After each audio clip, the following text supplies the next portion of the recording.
주님의 기도 같이 하시겠습니다. 오늘은 의역되어 있는 부분으로 같이 보시겠습니다. 같이 하시겠습니다. 하늘들 안에 계신 우리 아버지, 하늘 안에서와 같이 땅 위에서 당신의 이름이 거룩히 여김을 받으셨으며 당신의 나라가 임하셨으며 당신의 뜻이 이루어졌습니다. 오늘날 우리에게 위에 있는 우리의 양식을 주시옵소서. 그리고 우리가 우리에게 빚진 자를 빚을 사하여 준 것 같이 우리의 빚을 우리에게서 사하여 주시옵소서. 우리를 시험에 들어가게 하지 마시고 다만 악으로부터 우리를 구하시옵소서. 왜냐하면 그 세대는 당신의 나라이며 능력이며 영광이기 때문입니다. 아멘.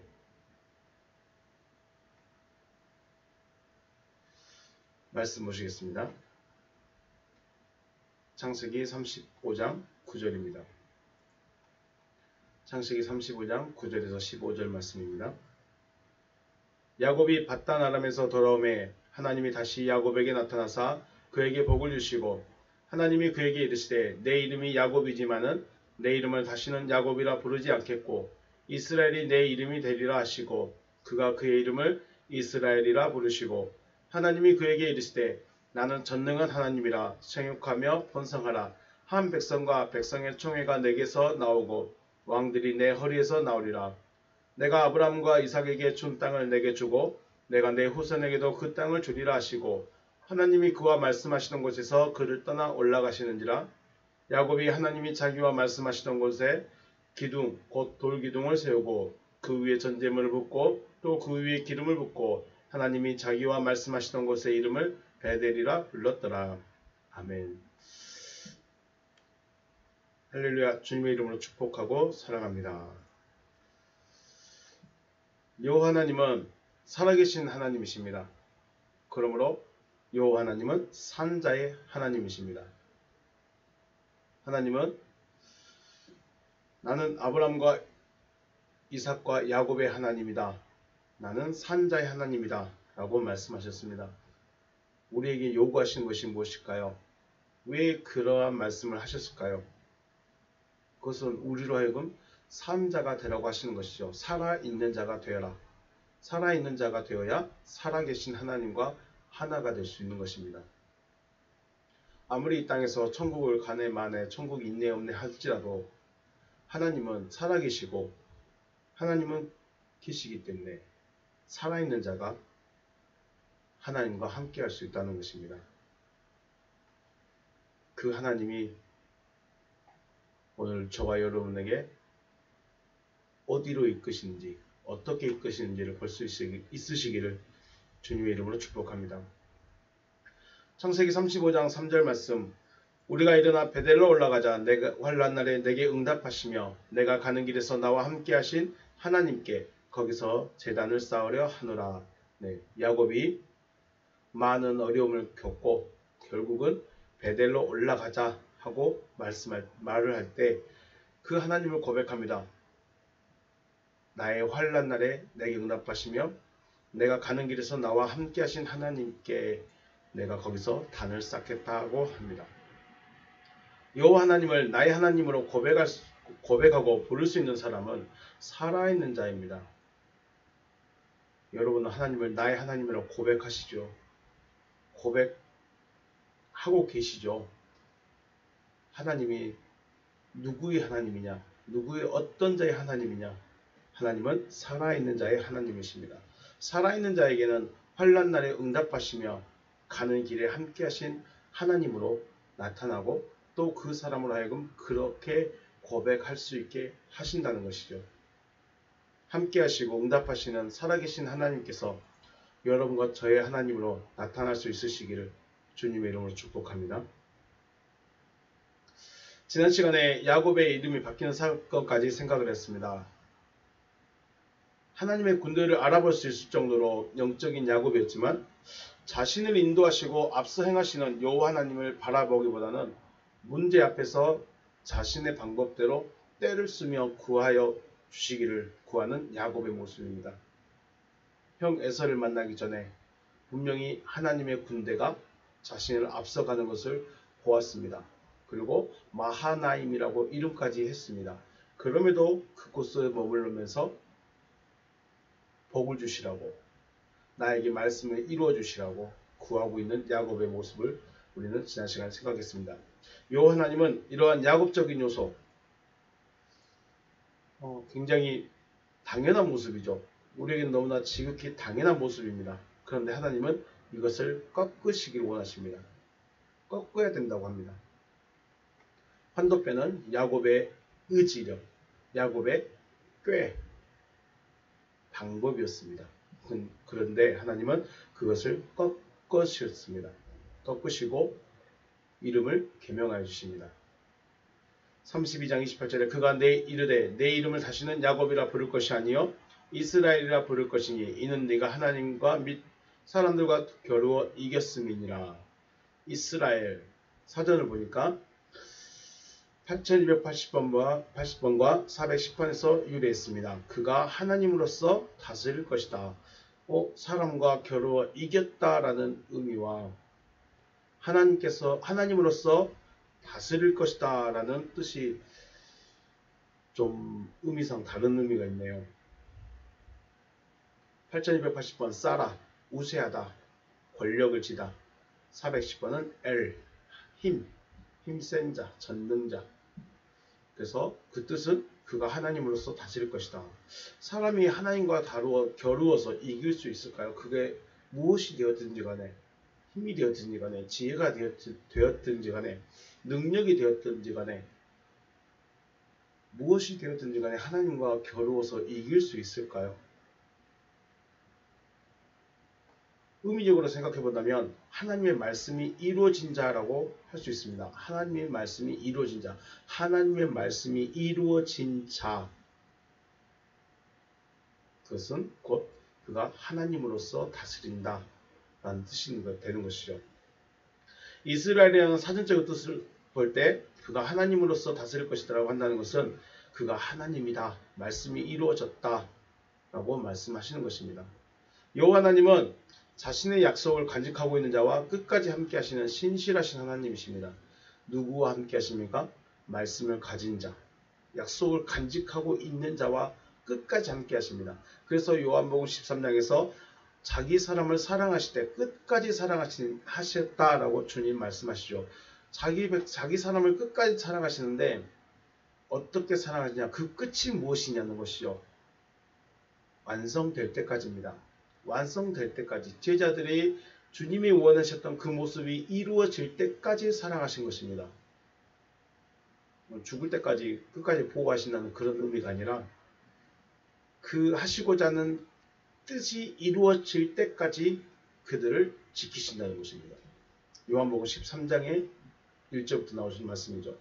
다시 말해 하나님의 약속을 하나님 자신이 이루기 위해서 약속을 간직하고 있는 자의 삶을 이끌어 가시는 하나님이십니다. 그냥 나만 믿고 따라와 정도가 아니라 하나님이 이끌어 가십니다. 어떻게요? 그 말씀이 이루어질 수 있도록, 그 말씀을 그 사람에게서 이루어질 수 있도록 이끌어 가신다는 것입니다. 저와 여러분에게도 하나님께서 이루고자 하시는 하나님의 약속의 말씀을 받고 간직하시기를 주님의 이름으로 축복합니다. 하나님은 말씀하시고 말씀을 간직한 그 사람에게 역사하십니다. 약속이 없는 자에게는 이루실 것이 없습니다. 약속이 없는 자에게는 하나님이 행하여 주실 일이 없습니다. 그래서 요한복음 1장 1절에 그랬죠. 태초에 말씀이 계시니라. 이 말씀이 하나님과 함께 계셨고 이 말씀은 곧 하나님이시니라. 우리 성경으로 봤을 때는 도무지가 이것이 무슨 말인가 이해가 안 되는 말씀입니다. 하지만 원문으로 볼 때는 말씀을 가지고 있는 자를 통해서 역사하신 하나님이시다. 그리고 그 결과는 관사 없는 데오스다 라고 말씀하십니다. 야곱이 형 에서와 화목을 하게 됩니다. 분명 야곱의 눈에는 야곱이 처음 형의 소식을 들었을 때는 군대라고 자신을 치기 위해서 오는 군대로 여겼는데 하나님께서 이름을 바꿔주셨을 때 그들은 환영인파로 바뀌었죠. 네, 하나님의 역사하심으로 에서와 화목을 하게 됐습니다. 그리고 베델로 올라가야 됐습니다. 베델로 올라가야 되는데 숫곳이라는 곳에 머물게 됩니다. 창세기 33장에서 17절 야곱이 숫곳에 이르러 자기를 위하여 집을 짓고 그의 가축을 위하여 우릿간을 지었으므로 그 땅 이름을 숫곳이라 부르더라. 숫곳이라는 곳에 머무릅니다. 분명 베델로 올라가야 됩니다. 베델까지 가야 되는데 숫곳이라는 곳에 머무르게 됩니다. 숫곳이란 말은 오두막집 혹은 동물들의 우리라는 뜻으로 온전한 집이라 할 수 없는 임시거처의 상태입니다. 임시거처를 마치 자기 집처럼 생각을 해버린 것이죠. 그리고 그곳 이름을 엘엘로헤 이스라엘 20절 33장 20절 거기서 제단을 쌓고 그 이름을 엘엘로헤 이스라엘이라 불렀더라. 엘엘로헤 이스라엘 하나님은 이스라엘의 하나님이시다. 고백은 너무 멋있는데 자신이 어디에 있어야 할지는 놓쳐버렸습니다. 하나님은 분명히 베델까지 올라오기를 원하셨고 야곱도 분명히 베델까지 올라갔어야 하는데 자기를 위해 집을 짓고 임시 거처로 만들어 놓은 그것을 그곳에서 머물면서 하나님은 이스라엘의 하나님이다 라고 고백을 하고 있습니다. 고백은 너무 멋있는데 있어야 할 곳이 어디인지 지금의 자기의 처지가 어떤 상황인지는 까맣게 잊어버리고 있는 모습이 아닌가 생각을 합니다. 하나님의 집은 벳엘입니다. 벳엘. 벳이란 말이 바로 집, 그런 뜻입니다. 엘은 하나님, 하나님의 집은 벳엘입니다. 야곱은 베델로 올라가서 하나님과 함께하는 상태가 이것이 중요합니다. 하나님과 함께하는 왜 베델로 올라가야 됐느냐? 하나님의 집에 거해야 됩니다. 자기가 자기를 위해 집을 짓고 자기 만족을 위해서 자기를 위해서 머물러 있으면 안 됩니다. 물론 하나님의 말씀을 가지고 있지만 하나님의 약속을 가지고 있고 이루어진 자라 할지라도 이루어진 자는 어디에 있어야 됩니까? 하나님과 함께 있어야 합니다. 그래서 요한복음 1장에서 또 똑같이 말합니다. 요한복음 1장 2절에 그가 태초에 하나님과 함께 계셨다. 하나님 안에서 함께 있는 상태가 되어야 됩니다. 그런데 야곱은 자기와 가축을 위해서 오두막집을 짓고 하나님은 이스라엘의 하나님이시다라고 고백을 하고 있는 것입니다. 우리는 어디 있을까요? 나는 지금 신앙생활을 하고 있는데 어디쯤에 있으면서 하나님은 나의 하나님이십니다라고 고백하고 있을까요? 하나님은 하나님이 정해놓은 처소까지 하나님을 만나는 그곳까지 올라오기를 원하시는 것입니다. 내가 열심히 믿고 있다고 해서 내가 열심히 했다고 해서 되는 것이 아니라 하나님은 하나님이 정해놓은 곳이 있습니다. 하나님이 만나고 싶어하는 곳이 있습니다. 하나님이 함께 하고 싶은 곳이 있습니다. 그곳에 가야 합니다. 그래서 요한복음 14장에서는 내가 처소를 기회로 너희에게로 가고 있다라고 하십니다. 하나님의 처소는 내 안에서 이루어집니다. 내가 약속을 가지고 있다고 해서 되는 것도 아니고 말씀을 들었다고 해서 되는 것도 아니고 그 말씀이 온전히 이루어져서 나도 그 안에 들어가야 하는 것입니다. 여호와 하나님께서 야곱에게 원하시는 것은 베델로 올라와서 그 언약을 이루는 것이었는데 야곱은 몸이 피곤했죠. 너무 힘들었습니다. 그리고 길이 어려웠습니다. 그래서 중간에 머무르면서 나를 여기까지 인도하신 하나님은 이스라엘의 하나님이십니다 라고 고백을 하게 된 거죠. 문제는 이곳에서 디나라는 딸이 하몰의 아들 세겜에게 강간을 당하게 되고 시몬과 레위가 세겜성의 모든 남자를 죽이는 사건을 만나게 됩니다. 왜 이렇게 좋지 아니하는 어려운 일을 만나게 됐을까? 많은 사람들은 똑같이 생각하실 것입니다. 하나님이신데 디나를 지켜주셔야 되지 않겠습니까? 하나님이 디나를 강간당하지 않도록 지켜줘야 되지 않았습니까? 라고 생각할 것입니다. 왜 이런 사건을 기록해놓고 왜 이런 일을 당하게 됐을까요?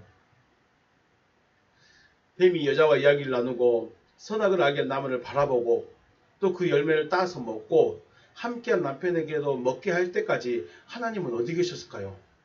뱀과 이야기하고 있고 뱀의 이야기를 듣고 선악과를 보니까 먹음직하고 보암직하고 지혜롭게 할 만큼 탐스러운 열매인지라 그래서 따서 먹고 있고 먹었고 자기와 함께한 남편에게도 주고 이 모든 사건이 일어날 때 하나님은 어디 계셨을까요? 하나님께서 아담을 안 보고 계셨을까요? 에덴 동산 안에 안 계셨을까요?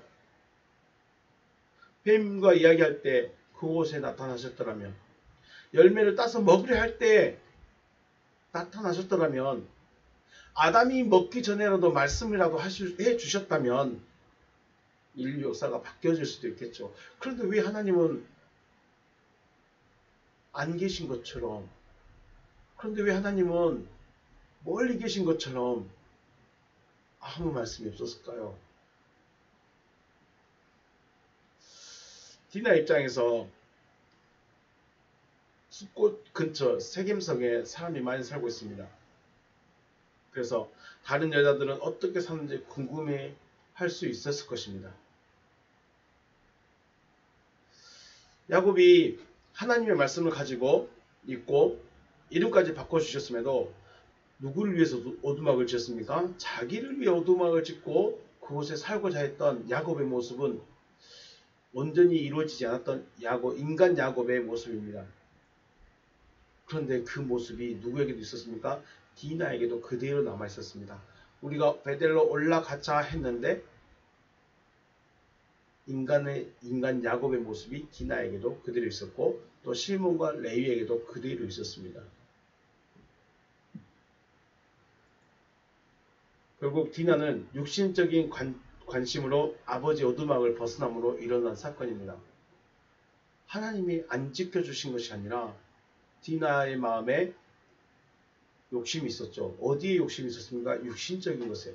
여자들이 어떻게 지내는가, 어떻게 화장하고 있는가, 무엇을 먹는가, 어떻게 꾸미고 지내는가를 너무너무 궁금했습니다. 그래서 보고 싶었고 그러다가 결국은 험한 꼴을 당하게 된 것이죠. 아브람도 애굽에 내려갔을 때 사라를 뺏길 뻔했습니다. 이삭도 블레셋 왕과 연합했을 때 리브가를 뺏길 뻔했습니다.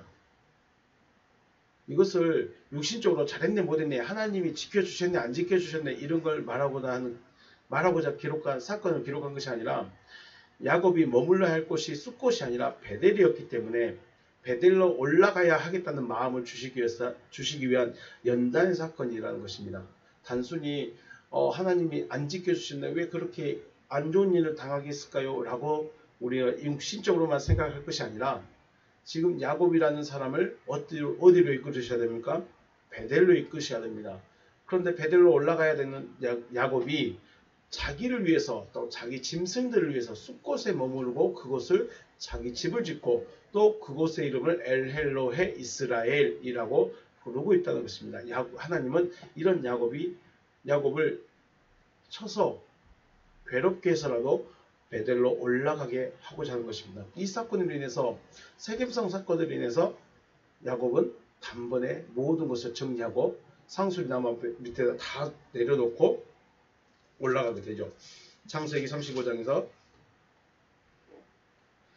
하나님이 야곱에게 이르시되 일어나 베델로 올라가서 거기 거주하며 네가 내 형 에서의 낯을 피하여 도망하던 때에 내게 나타났던 하나님께 거기서 제단을 쌓으라 하신지라. 야곱이 이에 자기 집안 사람과 자기와 함께한 모든 자에게 이르되 너희 중에 있는 이방 신상들을 버리고 자신을 정결하게 하고 너희들의 의복을 바꾸어 입으라. 우리가 일어나 베델로 올라가자. 내 환난 날에 내게 응답하시며 내가 가는 길에서 나와 함께 하신 하나님께 내가 거기서 제단을 쌓으려 하노라 하매 그들이 자기 손에 있는 모든 이방 신상들과 자기 귀에 있는 귀걸이들을 야곱에게 주는지라. 야곱이 그것들을 세겜 근처 상수리 나무 아래에 묻고 그들이 떠났으나. 네, 어려운 일을 만나니까 정말 괴롭고 어찌 대처해야 할지 알지 못하는 일을 만났을 때 이것이 바로 연단입니다. 베델로 올리고자 하시는 하나님께서 놔두신 것입니다. 올라가야 됩니다. 문제는 거기에 있습니다. 내가 어떤 일을 당했네 안 당했네, 어려움을 만났네 안 만났네가 문제가 아니라 내가 지금 어디에 있느냐가 중요합니다.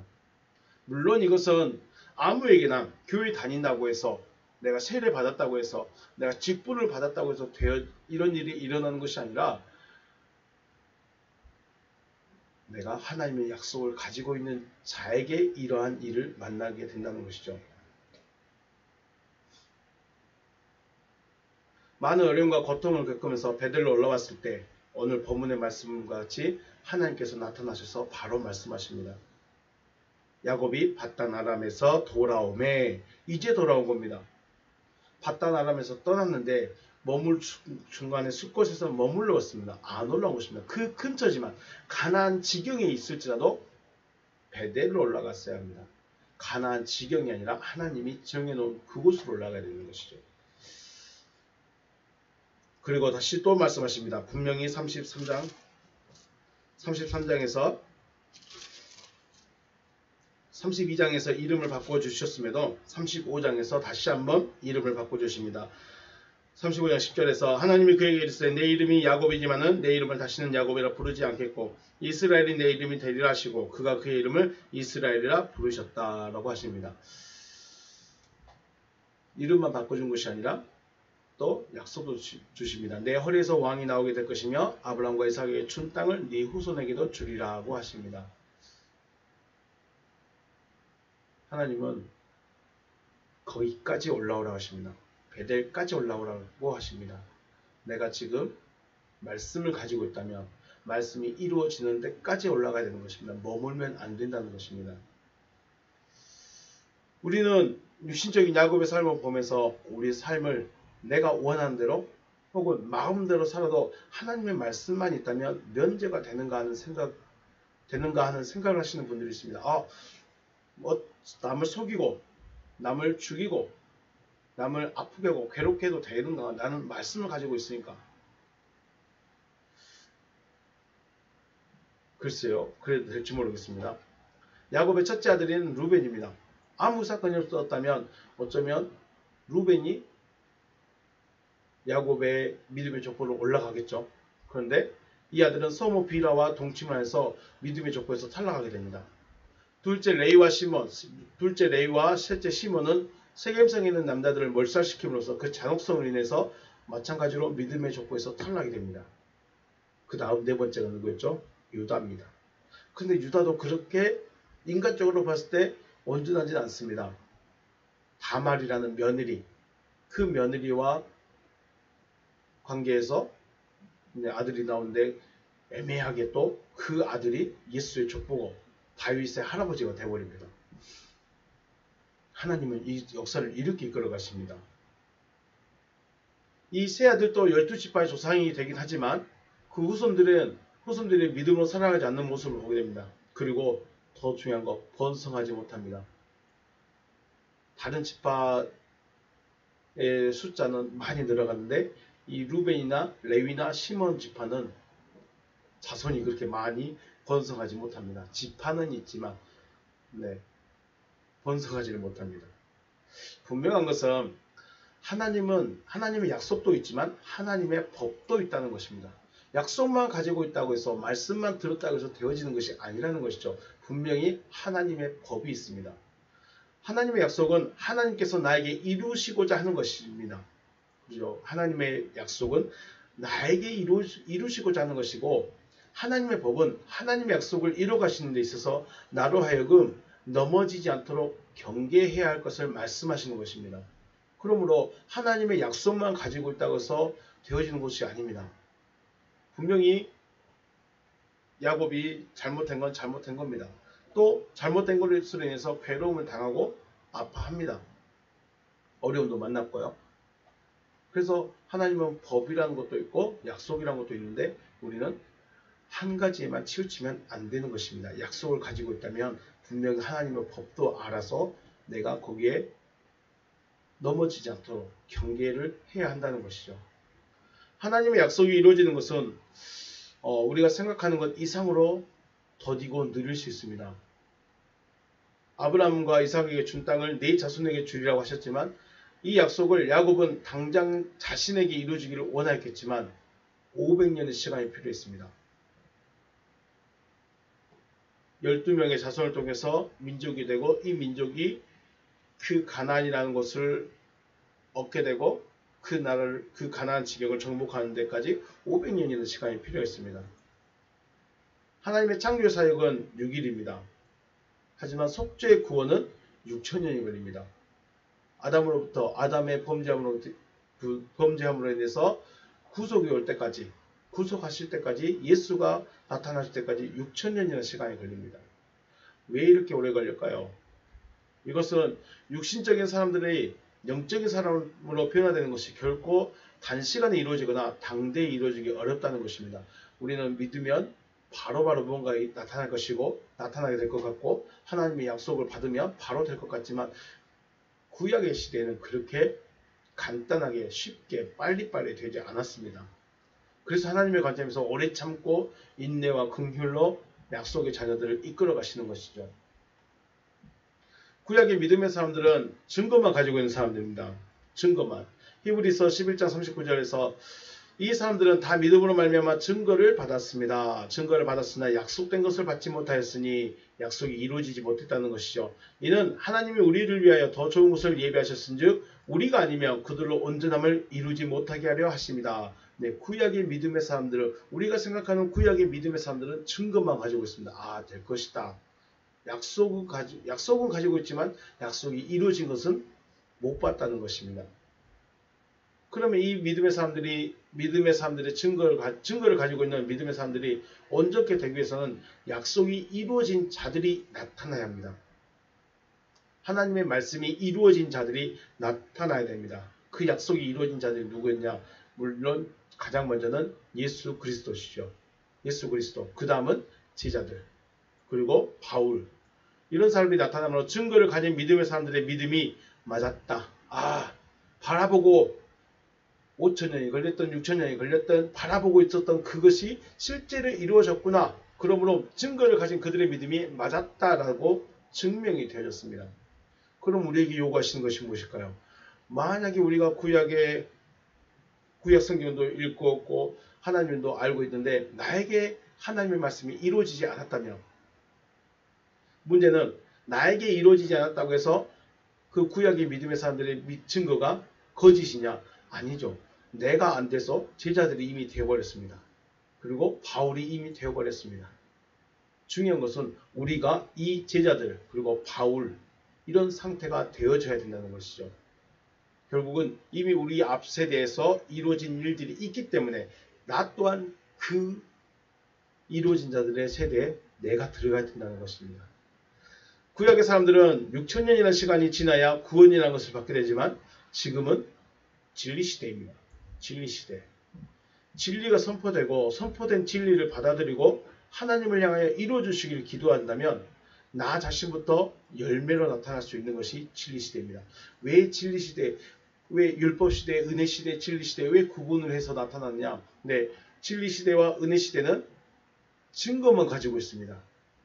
이루어진 게 없습니다. 하나님이 약속하셨을지라도 이루어진 것이 없습니다. 그렇지만 진리시대는 진리를 받아들이고 내가 그 진리를 이루어 주옵소서라고 기도하게 되면 하나님이 이루시면 바로 당대의 열매로 나타나게 됩니다.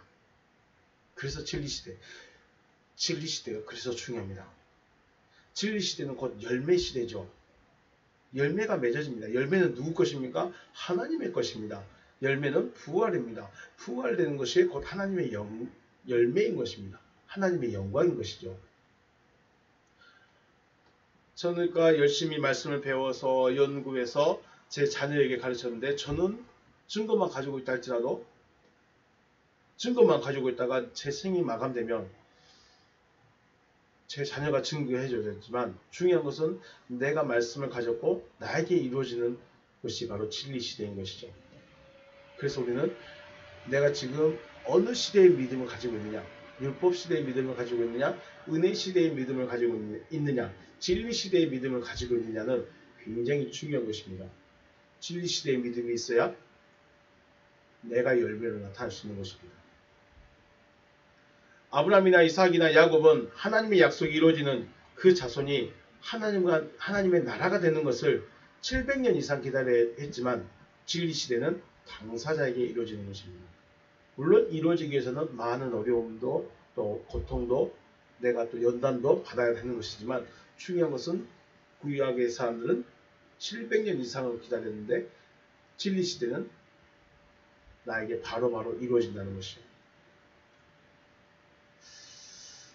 여러분도 그런 역사 있으시길 바라겠습니다. 야곱이 바라던 대로 이제 아버지 집에 거하면서 자신의 복에 만족을 하면서 자신의 복을 요셉이라는 아들에게 이어주려고 합니다. 왜 요셉을 사랑했습니까? 자기가 사랑했던 라헬의 아들이기 때문에 요셉을 사랑했습니다. 그래서 채색옷을 지어주고 너는 일하지 말고 집에만 있으라면서 자기의 사랑을 요셉에게 다 부어주면서 요셉에게 자기의 믿음의 복이 흘러가기를 바랬습니다. 그런데 형들의 시기로 요셉이 애굽으로 종으로 팔려가게 되고 38장에서 갑자기 유다와 다말의 이야기가 등장합니다. 요셉이 이야기를 하다가 갑자기 유다의 이야기가 등장합니다. 기억하시고요. 야곱은 요셉을 자신의 복을 이어갈 자로 정했지만 하나님은 유다를 야곱의 복을 이을 자로 세우시게 됩니다. 야곱이 사랑한 자는 요셉이었고 야곱도 요셉에게 자기 믿음의 복이 흘러가기를 원했는데 하나님의 계획은 유다를 통해서 흘러가게 하신다는 계획입니다. 물론 야곱은 하나님께서 어떤 계획을 가지고 계신지를 알 수가 없었습니다. 요셉이 애굽으로 팔려가고 그 땅에 기근이 임하게 됩니다. 기근이라는 게 참 각 조상들마다 다 나타나죠.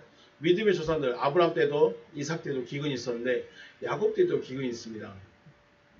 아브라함은 애굽으로 내려갔다가 다시 올라오게 되고 이삭은 애굽으로 내려가지는 않고 가나안에 정착을 하게 됩니다. 그런데 야곱은 애굽으로 내려가서 그곳에서 머물게 했습니다. 참 왜 하나님이 이렇게 하셨을까요? 처음 아브라함 때 기근을 만났을 때는 애굽으로 내려갑니다. 물론 애굽으로 내려가지 말라고 하시는 정확한 말씀은 없습니다. 그런데 내려가지 않기를 바랬다고 하시는데 일단 내려가니까 죽을 일을 만났습니다. 그래서 다시 가나안으로 불러드립니다. 이삭도 기근을 만났는데 이삭도 다시 애굽으로 내려가려 할 때 하나님이 가지 말고 머물러라 라고 하셔서 이삭은 그곳에 머무르게 됩니다. 그리고 야곱도 기근을 만났는데 야곱은 아예 이제 그쪽으로 보내려 가시는데 야곱이 안 가려고 합니다. 참 희한한 일이죠. 야곱은 하나님이 약속한 곳인 가나안을 떠나려 하지 않고 어떻게든 버텨보려 했지만 기근은 갈수록 심해졌고 양식은 없어졌습니다. 하나님의 계획은 애굽에서 야곱의 12명의 아들을 통해서 민족을 이루기 원하셨습니다. 그러나 야곱은 하나님의 계획을 알지 못하기 때문에 가나안을 떠나려 하지 않았다는 것이죠. 믿음이 굉장히 있죠. 하나님이 약속한 곳 가나안을 떠나려 하지 않는 것이 굉장히 믿음 있는 모습처럼 보입니다. 아브라함은 오히려 떠났다가 다시 돌아오고 이삭은 떠나려다가 머무르고 근데 야곱은 아예 안 떠나려고 합니다. 누가 더 믿음이 있어 보일까요? 결국 하나님은 야곱이 기근이 심해서 양식이 없는 곳을 떠나서 양식을 예비해 놓는 곳으로 옮기려고 하는데 야곱이 하나님 계획을 알지 못하고 있다는 것입니다. 하나님은 야곱을 너 애굽에 내려가서 양식을 먹고 살고 번성해라. 이것이 하나님의 계획인데 아니요. 저는 어떻게 떠날 수 있습니까? 어떻게 하나님이 예비하신 곳을 내가 떠날 수 있습니까? 하나님께서 인도하신 곳을 내가 어떻게 떠날 수 있습니까? 하고 안 떠나려고 합니다. 그러면 어떻게 될까요? 굶어 죽어야죠. 여기에서 참 하나님의 섭리가 있습니다. 창세기 15장 13절에서 여호와께서 아브라함에게 이르실 때 너는 반드시 알라 내 자손이 이방에서 객이 되어 그들을 섬기겠고 그들은 400년 동안 내 자손을 괴롭히리니 그들이 섬기는 나라를 내가 징벌할지며 그 후에 내 자손이 큰 재물을 이끌고 나오리라. 너는 장수하다가 평안히 조상에게로 돌아가 장사될 것이요 내 자손은 4대 만에 이 땅으로 돌아오리니 이는 아모리 족속의 죄악이 아직 가득 차지 아니함이니라 하시더니 네. 아브라함에게 약속을 했습니다. 아브라함에게 말씀을 하셨습니다. 네 자손이 이방에게 객이 될 것이다. 이방에 객이 돼서 그들을 섬기겠고 400년 4대 만에 다시 돌아올 것이다 라고 하나님이 아브라함에게 이미 말씀하셨는데 야곱은 이 하나님의 계획을 못 들었는지 몰랐는지 자기 믿음을 지키려고 합니다. 나는 절대 안 떠납니다. 굶어 죽으려고 해도 저는 안 떠나야 됩니다. 네. 하나님의 계획은 이미 아브라함 때 말씀하셨습니다.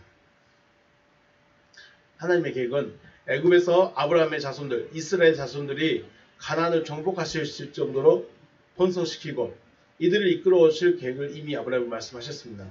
이 계획을 이루기 위해서 누구를 보냈습니까? 요셉이라는 아들을 먼저 애굽으로 보내셨습니다. 아브라함을 앞서 보낸 적 없습니다. 이삭을 위해서 앞서 보낸 적 없습니다.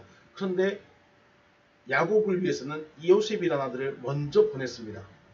애굽으로 먼저 보내셨고 야곱과 그 가족에게 양식을 공급해 줄 수 있도록 준비를 하셨습니다. 하나님의 계획을 볼 수 있다. 하나님의 이끄심을 볼 수 있다. 이것은 준비된 걸 볼 수 있어야 되겠죠. 하나님이 무엇인가 준비하기 위해서 어떤 일을 하고 계신다면 우리는 그것을 아픈 일로만, 가슴 아픈 일로만, 마음 아픈 일로만 담아둘 것이 아니라 하나님의 계획이 무엇인가를 볼 수 있어야 되지 않을까 하는 생각을 합니다. 그런데 참 우리는 어렵습니다.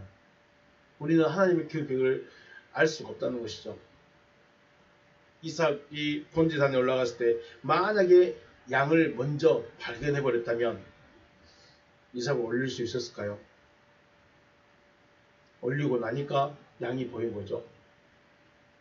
요셉이라는 아들이 죽었다는 소식을 들었을 때 야곱이 너무나 마음 아팠고 또 베냐민을 잃을까봐 라헬의 둘째 아들은 베냐민을 잃을까봐 베냐민은 절대로 형들과 같이 애굽으로 안 보내죠.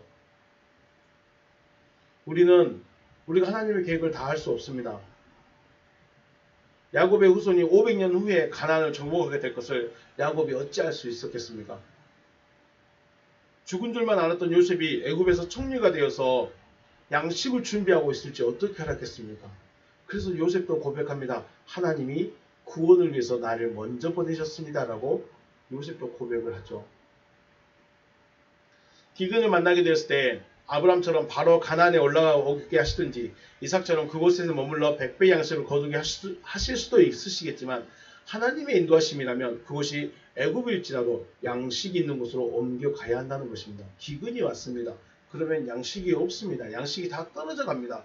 그러면 하나님이 인도하셨다면 그곳으로 가야 된다는 것이죠. 내가 이곳에 머물러 있는 것이 잘하는 것이 아니라 하나님의 인도하심으로 가야 되는 것입니다. 아브라함과 이삭 그리고 야곱에게 애굽이 때에 어떻게 하는지를 그 삶의 사건들을 통해서 우리는 볼 수 있어야죠. 무조건 애굽이라고 싫어할 것이 아니라 하나님이 그 애굽에서 무엇인가를 준비시키고 작정하고 계시다는 것입니다. 그런데 우리가 나는 내 믿음 지켜야지 하면서 그곳에 머물러 있으면 하나님의 또 다른 계획을 볼 수가 없다는 것이죠. 야곱은 애굽에서 하나님께서 옮기실 것을 계획하시고 야곱에게 있어 애굽은 하나님께서 옮기실 것을 계획하시고 요셉이라는 아들을 먼저 보내셨지만 아브라함이나 이삭에게는 그러한 사건들이 없었다는 것이죠. 내 앞서 어떤 일이 일어났다? 내가 앞서서 무슨 일이 일어났다? 그러면 왜 일어났을까? 한번쯤 고민해 봐야 되지 않을까 하는 생각을 합니다. 하나님께서 양식을 준비해 놓으시고 옮기셔서 죽지 않게 하시는데 움직이지 않는다면 결국은 굶어 죽게 되는 것입니다. 할 수 있었던 것은 양식을 사와서 겨우 나누어 주는 정도밖에 안 됩니다. 양식을 사와서 겨우 나누어 주는 정도. 그런데 그것이 얼마나 가겠습니까? 또 가게 되죠. 또 가서 양식을 또 사와야 됩니다. 자, 여러분은 생명의 양식을 어디서 구하고 있습니까? 여러분이 있는 곳에서 양식을 구하셨습니까? 하나님이 말씀하시는 먹어야 할 양식, 먹지 말아야 될 그것 말고 먹어야 할 양식, 하나님의 입으로부터 나오는 그 말씀을 구하고 있습니까? 없으면 하나님이 예비해 놓으신 것이 혹시 있는 곳으로 찾아가야죠. 인터넷으로 듣고 있다면 사서 먹는 정도밖에 안 되는 거죠. 가족들에게는 어떻게 공급하고 있을까요? 양식이 있는 곳으로 가족 전체가 움직여야 되는 것입니다. 야곱을 하나님께서 굳이 그 애굽으로 이끌어 가셨냐? 왜 이끌어 가셨냐? 그곳에 뭐가 있었습니까? 그 가족을 살리기 위한 하나님의 구원의 계획을 이루기 위한 양식이 거기에 있었습니다. 먼저 요셉을 보내서 양식이 있게 만들어 놓으셨습니다. 그러면 그곳으로 갈 수 있어야 되죠. 아, 나는 믿음 지킬 거야. 나는 이곳에서 믿음을 지킬 거야. 네, 중요한 것은 하나님이 인도하시고 하나님이 인도하신 곳에는 생명의 양식이 있습니다. 그 양식이 있는 곳을 찾아가는 것입니다. 아무 생각 없이 하나님이 야 너 애굽에 갔다 와 하겠습니까? 아니요.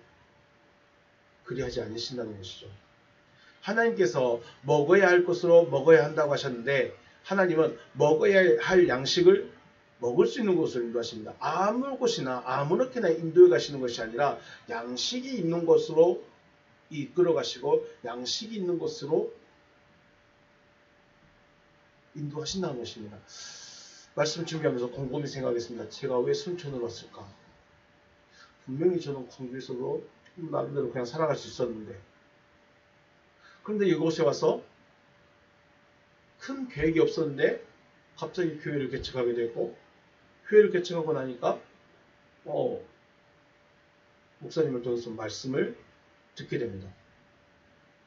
그런데 이곳에 있던 많은 목사님들은 안 들으려 합니다. 안 들으려 합니다. 그런데 저는 이 말씀이 들려졌습니다. 물론 처음부터 들린 건 아닙니다. 말씀을 듣고 또 듣다 보니 이거구나 라고 저에게는 들어왔습니다. 제가 찾고 있었던 것이 있었기 때문에 제가 신학을 하면서 창세기에서 막혀버렸던 생명나무로 가는 길을 요한계시록에서 먹게 됩니다. 그런데 어떻게 먹게 됐는지 그 과정을 찾을 수가 없었습니다. 분명히 생명나무를 먹는 것이 맞는 것 같은데 생명나무로부터 먹어야 하는 것 같은데 그 말씀이 요한계시록에서 먹게 됩니다. 그런데 그 과정이 어떻게 이루어져 가는지를 알 수가 없었습니다. 그런데 희한하게 여기 와서 말씀을 듣다 보니까 하나가 됩니다. 생명나무 열매를 이렇게 먹는구나. 그래서 저는 말씀을 듣게 된 거죠. 인도하시는 것이 그냥 가는 것 같지만 무엇인가 하나님은 반드시 준비해 놓고 그곳에서 만나게 하신다는 것이죠. 가족 전체가 움직여야 됩니다. 그리고 가족 전체가 움직일 때는 먹을 수 있는 것, 먹어야 할 것을 먹을 수 있는 것, 그것으로 움직이는 것입니다. 그래서 하나님의 인도하심을 볼 수 있어야 되는 것이죠. 필요에 따라 양식을 사와서 겨우 한 끼만 채운다면 내 가족의 배도 채우지 못하는 거예요. 나도 채우지 못하죠. 필요한 만큼만 사와서 먹게 되면 나도 끝까지 못 채우고 한두 번 먹고 끝나버립니다. 그래서 그렇게 해서는 하나님의 나라를 이룰 수 없는 것이죠. 개인적으로 내 안에 하나님의 나라가 이루어지는 것도 맞습니다. 내 안에 하나님의 나라. 그러면 저만 하나님의 나라가 이루어지면 되겠습니까? 제 아내도 제 자녀도 똑같이 하나님의 나라가 되어져야 되고 하나님의 나라가 되어진 자들의 모임이 바로 또 하나님의 큰 나라가 되는 것이죠. 개인적으로만 볼 것이 아니라 전체적으로 봤을 때도 하나님의 말씀이 이루어진 자들이 모이게 되는 것이 바로 하나님의 나라, 하나님의 백성들인 것입니다. 우리는 외칩니다. 우리가 하나님의 백성들입니다. 우리가 하나님의 나라, 우리가 기도해서 순전히 하나님의 나라가 되게 하십시오. 그런가? 이제 생각하지도 않으시죠? 하나님의 나라, 하나님의 백성들이 되려면 하나님이 먹으라 하는 것만 먹으면 됩니다. 그리고 그들이 모이면 하나님의 나라, 하나님의 백성이 되는 것입니다. 생각을 해보십시오. 야곱의 12명의 아들들이 자녀를 낳고 그 자녀들이 번성해졌을 때 처음은 아브람, 이삭, 야곱으로 시작했지만 민족이 되어서 이스라엘이라는 나라가 세워지었습니다. 물론 아브라함은 혼자만 있어도 되지만 믿음의 상속은 아브라함으로 끝나지 않습니다. 또 마찬가지입니다. 저도 마찬가지입니다. 제가 만약 저에게 하나님의 말씀이 이루어졌다면 저로 끝나서는 아무것도 아닙니다. 한없이 저만 구원 얻는 것이죠. 하지만 저로 인해서 제 자녀들, 제 아내가, 제 지인들이 같이 구원을 받게 된다면 이 무리가 바로 하나님의 나라들이, 하나님의 백성들이 되는 것이죠. 하나님의 목적은 가나안을 정복하는 것입니다. 처음부터 가나안을 주겠다고 아브라함에게 약속하셨습니다.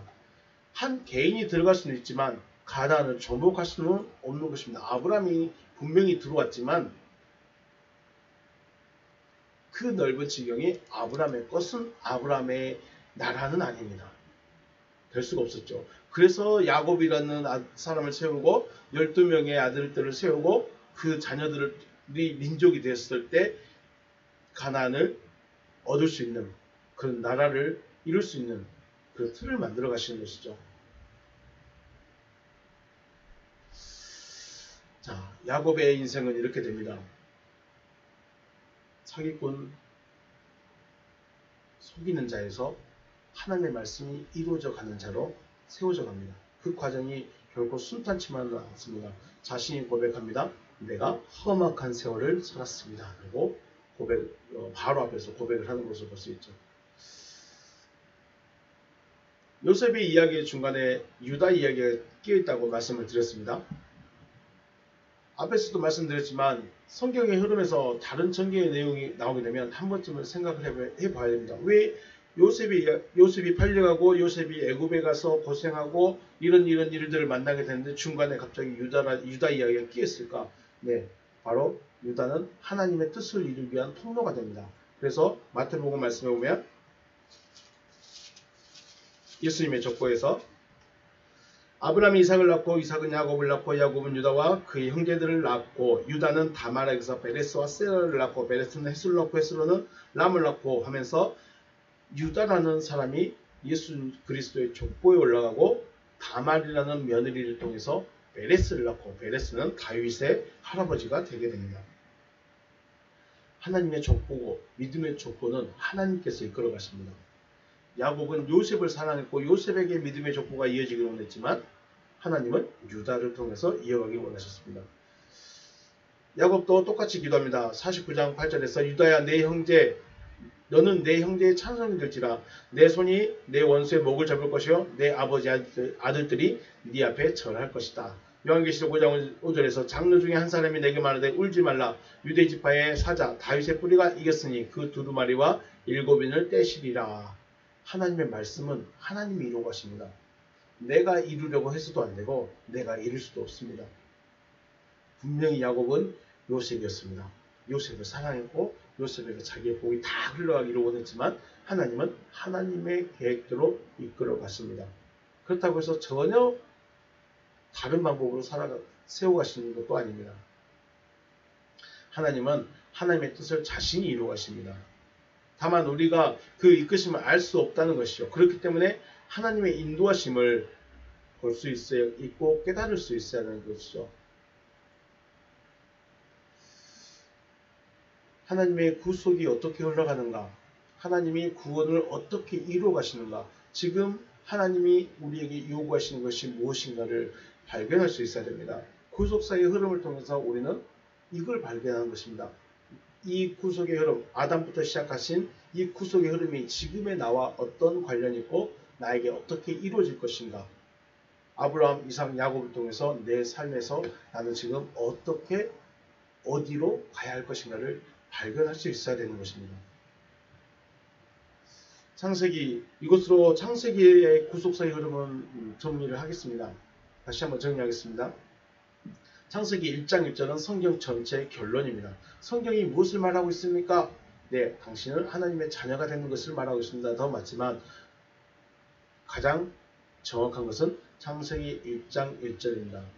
베레시트 바라 엘로힘 엣 아사마이 베 엣 하아레츠입니다. 성경 전체의 결론입니다. 이 결론을 내어놓고 2절부터 3절까지 2절부터 2장 3절까지 하나님의 구원의 계획을 펼치십니다. 이것이 우리가 말하는 마스터 플랜입니다. 하나님의 구원의 계획은 이렇게 쭉 이어갈 것이다 라고 계획을 세우시고 2장 4절부터 25절까지는 사람이라는 존재를 만드십니다. 어떤 존재를 어떻게 만들었느냐, 네, 이런 이야기를 말씀하시고 3장은 인간의 타락, 그리고 4장은 타락한 인간의 죄의 연속성이죠. 가인과 아벨의 사건을 통해서 죄의 연속성을 말씀하시고 5장은 범죄한 처음 만들어진 존재, 우리가 말하는 아담의 구원과 구원받은 자들의 족보에 대한 이야기입니다. 이 5장은 특이한 장입니다. 분명히 3장에서 인간은 타락했고 에덴 동산에서 쫓겨났고 죄의 흐름으로 가인은 아벨을 죽입니다. 그런데 갑자기 아담의 족보가 나옵니다. 왜 아담의 족보가 나왔을까요? 이것도 생각해 봐야 되는 문제입니다. 그런데 이 아담을 말할 때 창세기 5장에서 아담을 말할 때 창조함을 받은 아담입니다. 분명히 2장 7절에서는 만들어진 아담이었는데 5장에서는 창조함을 받은 아담으로 나타납니다. 곧 거듭났다. 거듭난 아담으로 다시 나타난 것입니다. 6장에서 9장까지는 하나님의 아들들의 타락으로 인한 물심판입니다. 사람의 범죄가 아니라 이건 하나님의 아들들의 타락입니다. 에레미야 말씀을 보니까 하나님의 백성들이라고 자부하는 그들, 이스라엘 백성들, 예루살렘 큰 성에서 의인 몇 명을 못 찾습니까? 의인 한 명을 못 찾습니다. 그래서 멸망을 시켜버린 것입니다. 하나님의 아들들의 타락입니다. 하나님의 아들들의 타락에 의해서 물심판이었습니다. 사람의 죄악이 가득 찬 것은 다른 사람들을 말하는 것이 아니고 하나님의 아들들의 타락입니다. 그래서 물심판이 오게 되고 10장부터 11장까지는 노아의 후손들의 번성과 다시 한 번의 타락이 나타나죠. 바벨탑 사건. 왜 바벨탑을 지었습니까? 물심판 안 당하려고. 홍수심판 안 당하려고 높은 탑을 쌓습니다. 그런데 하나님께서 그들을 다 흩어버리셨죠. 그리고 창세기 12장부터는 믿음의 조상 아브람, 이삭, 야곱의 이야기가 나타납니다. 하나님은 말씀 혹은 약속이라는 것을 주시고 이것을 마음에 새기고 말씀하신 것을 이루실 때까지 따라간 자를 믿는 자라고 하십니다. 아브라함이 왜 믿는 자고 왜 믿음의 조상이냐? 하나님 말씀하셨고 그 말씀을 이루실 때까지 끝까지 붙잡고 있었다는 것입니다. 그래서 이제야 네가 나를 경외하는구나. 이제야 네가 나를 믿고 있구나라고 이제야 네가 나를 믿는 자구나라고 말씀하시는 것입니다. 그리고 이 믿는 자를 통해서 말씀을 이루어 가시는 것이죠. 여호와 하나님은 구원을 이루고자 일하십니다. 무슨 일 하십니까? 구원을 이루고자 일하십니다. 이것을 다른 말로 창조하십니다. 창조를 없는 것에서 뿅 나타나게 하는 그 창조가 아니라 이 창조를 바로 하나님의 아들로 바꿔버리는 것입니다. 새롭게 만들어지는 창조입니다. 요한복음에서는 거듭남과 부활이라고 말하고 있고 또 다른 곳에서는 구원이라고도 말하고 있습니다. 여호와 하나님은 일하십니다. 무슨 일하십니까? 구원을 일하십니다. 그 구원을 구약에서는 창조, 신약 요한복음에서는 거듭남, 부활이라고 말씀하십니다. 하나님의 구원은 믿는 자에게 주십니다. 믿는 자에게. 부활은 누가 얻습니까? 믿는 자가 얻습니다. 거듭남 누가 얻습니까? 믿는 자가 얻습니다. 여호와 하나님은 자신의 계획을 자신이 이끄십니다. 말씀하시고 자신이 이끌어 가십니다. 그리고 말씀하신 것을 자신이 이루십니다. 우리가 할 수 있는 것은 무엇입니까? 말씀을 받아들이는 것만 하면 됩니다. 우리가 뭔가를 하려고 하고 우리가 뭔가를 해야 할 것 같고 이것은 내 의가 됩니다. 자기 의가 됩니다. 하나님은 하나님이 말씀하시고 내가 그 말씀을 받아들이기만 하면 하나님이 이끌어 가시고 하나님이 이루신다는 것입니다. 물론 앞에서 말씀드렸습니다. 이것은 분명히 하나님의 약속과 하나님의 법이라는 것이 같이 있습니다. 약속을 가지고 있을지라도 법을 통해서 하나님의 법을 통해서 내가 경계해야 될 것은 반드시 경계하고 있어야 된다는 것입니다. 우리의 눈이 열려져서 하나님의 구원의 계획과 이끄심과 이루심을 볼 수 있으시길 주님의 이름으로 축복합니다. 볼 수 있어야 내가 거기에 들어갈 수 있습니다. 볼 수 있어야 내가 그것을 원할 수 있습니다. 우리가 은사 집회를 가든지 어떤 집회를 갔을 때 생뚱맞게 원하지 않습니다. 뭔가를 들어봤습니다. 아, 기적이 나타난다 하더라. 예언해 준다 하더라. 예언이 맞다 하더라. 위로를 해준다 하더라. 그 위로가 마음에 와 닿는다 하더라. 들어본 적이 있어야 거기에 관심이 있습니다. 하나님의 구원의 계획과 이끄심과 이루심에 대해서 들어보았어야 내가 거기에 들어갈 수 있는 것입니다. 여러분, 구원은 믿는 자의 것입니다. 구원은 믿는 자에게 주십니다. 왜 믿습니까? 믿어야 할 이유가 어디 있습니까? 믿음의 목적이 어디 있습니까? 그것을 정의하지 못하면 하나님 믿는 것은 그냥 종교 생활에 불과합니다. 하나님을 믿는다는 것은 종교 생활이 아닙니다. 출애굽기에 넘어가면 전쟁입니다. 뺏으려는 자와 뺏지 않으려는 자, 끄집어내려는 자와 잡으려는 자의 전쟁입니다. 그런데 내가 하나님의 계획을 알지 못하고 하나님의 뜻도 알지 못하는데 하나님이 이끄신다고 따라가겠습니까? 못 따라갑니다. 안 따라갑니다. 따라갈 수가 없습니다. 믿는다는 타이틀을 가진 것이 중요한 것이 아니라 내가 왜 믿어야 되고 무엇을 믿어야 되고 어떻게 해야 되는지까지도 볼 수 있는 여러 가지가 되어서 하나님의 뜻이 이루어지는 하나님의 목적이 이루어질 수 있는 여러분과 제가 되시길 주님의 이름으로 축복합니다. 마치겠습니다. 수고하셨습니다.